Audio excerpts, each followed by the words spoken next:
আজকে আলোচনা করব রেসিপি ক্যালকুলেশনের একটা বিষয় নিয়ে ডাইংয়ের যে ম্যাটেরিয়াল টু লিকার রেশিও কম বা বেশি হলে আমার কি হয়।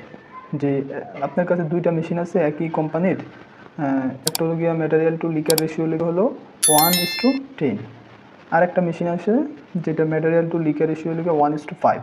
তো দুইটার ম্যাটেরিয়াল টু লিকার রেশিও ভিন্ন বাট একই ব্র্যান্ডের মেশিন, তাহলে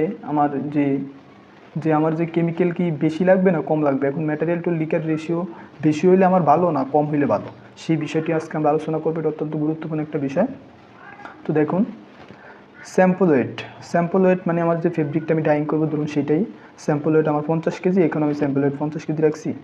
এখানে ধরুন আমি একটা কেমিক্যাল নিয়ে কাজ করতেছি, সেটা হলো সল্ট, আর অন্যান্য কেমিক্যাল নিয়েও করতে পারেন। আমি এটা দিয়ে আপনাদেরকে বোঝাবো যে সল্ট, গ্লোবাল সল্ট বা সোডিয়াম ক্লোরাইড সেটা হতে পারে। তো সল্ট আমি নিচ্ছি কি 5 গ্রাম পার লিটার, অর্থাৎ প্রতি 1 লিটারের জন্য 5 গ্রাম সল্ট। এখানেও সেম, প্রতি 1 লিটারের জন্য 5 গ্রাম সল্ট। তো এখানে আমার সেন্সটা আসছে কিসে, ম্যাটেরিয়াল টু লিকার রেশিওতে। এখানেও আমার ম্যাটেরিয়াল টু লিকার রেশিও। তো এখন যেই সময় আমার ম্যাটেরিয়াল টু লিকার রেশিও 1:10, সেই সময় আমার সল্ট কতটুকু লাগবো 50 কেজি ফেব্রিক ডাইং করতে, সেটা আমরা এখন দেখব। যে দেখুন, তো ফার্স্ট অফ অল আমার কী করতে হবে, টোটাল লিকার বাইর করতে হবে। তো টোটাল লিকার কীভাবে বাইর করে, স্যাম্পল ওয়েটের সাথে আপনি যদি ম্যাটেরিয়াল টু লিকার রেশিও গুণ দেন, তাহলে আপনি পেয়ে যাবেন কি টোটাল লিকার।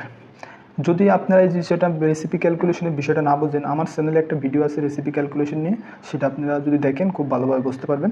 তো ম্যাটেরিয়াল টু লিকার রেশিও বাইর করছি, এখন আমাদের সল্টের ক্যালকুলেশনে যেতে হবে। তো সল্ট যেহেতু একটা কেমিক্যাল ক্যালকুলেশনে অলওয়েজ ডিপেন্ড করবে ম্যাটেরিয়াল টু লিকার রেশিওর উপর।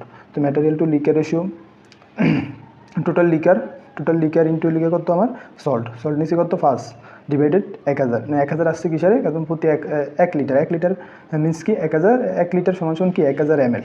তো আমি জন্য 1000 দিয়ে ভাগ দিছি, তাহলে আমার আমার কোন করলে ক্যালকুলেশন করলে আসে কত 2.5 কেজি। এটা লিখে কত, যেই সময় আমার ম্যাটেরিয়াল টু লিকার রেশিও কত 1:10, সেই সময় আমার আসছে কত সল্ট 2.5 কেজি। এখন যে সময় আমার ম্যাটেরিয়াল টু লিকার রেশিও 1:5, সেই সময় আমার সল্ট কত আসে সেটা আমরা দেখব। তো এখন তো সেম একইভাবে টোটাল লিকার আমি গুণ দিছি, যে আমার material to liquor ratio 5 R sample wait হলো 50, গুণ দিলে এসে 250। এখন আমি সল্ট আনবো, তো সল্টের ক্যালকুলেশন করবো। তো salt calculation material total liquor into আমার যে সল্ট কত 5 গ্রাম ডিভাইডেড 1000, তাহলে আমাদের ক্যালকুলেশন করলে আসে কত 1.25 কেজি।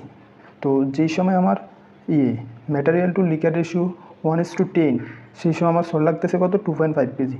যেই সময় আমার ম্যাটেরিয়াল টু লিকার রেশিও 1:5, সেই সময় আমার সল্ট লাগতেছে কত 1.25 কেজি। অর্থাৎ আমরা এখান থেকে বলতে পারতেছি যে ম্যাটেরিয়াল টু লিকার রেশিও বেশি হলে আমার কিন্তু কেমিক্যাল বেশি লাগতেছে, ঠিক আছে। আর ম্যাটেরিয়াল টু লিকার রেশিও কম হলে আমার কেমিক্যাল কম লাগতেছে। তো যেই মেশিনটা একই ব্র্যান্ডের, যেই মেশিনটা ম্যাটেরিয়াল টু লিকার রেশিও কমে ডাইং করা যায়, ওই মেশিনটা আমার ফেব্রিক ডাইং করতে সুইটেবল, কারণ ওখানে আমার কস্টিং খুবই কম হবে। তো আশা করি সবাই বুঝতে পারছেন, এটা ইম্পর্টেন্ট একটা বিষয়।